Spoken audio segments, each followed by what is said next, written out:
માળિયા પોસ્ટેમાં ફરિયાદી જલાભાઈ ભાલુભાઈ CR ના હોય એવી હકીકત રજૂ કરેલ કે તેમની તથા સાહેબ બળદેવભાઈ મેવાડાની કુલ 50 ગાયો આ કામના આરોપી મુસ્તાક અમીનભાઈ લધાણીને અમીનભાઈ કરીમભાઈ લધાણીને સાથે મળીને 50 ગાયો ચરાવવા માટે આપેલ હતી।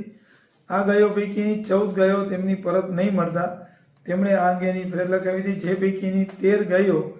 આ બંને આરોપીઓએ મુસ્તાક અને અમીનભાઈ મળીને સહ આરોપીઓ રમજાન હારૂન જામ, અલાઉદ્દીન મુસા જામ, અબ્બાસ મુસાભાઈ મોવર, સાઉદ્દીન ઓસમાણભાઈ કજેડિયા નાઓને કતલ કરવા માટે આપી દીધેલ હતી અને આ ગાયોની કતલ કરી અને તેમણે એનું ડિસ્પોઝલ કરેલું હતું,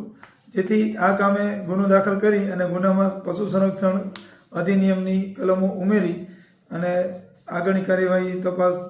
પોલીસ ઇન્સ્પેક્ટર કે દરબારને સોંપવામાં આવેલ છે અને તેઓ આ કામે રિમાન્ડ માંગી અને કડક કાર્યવાહી કરશે એ પ્રમાણેની વિગત છે।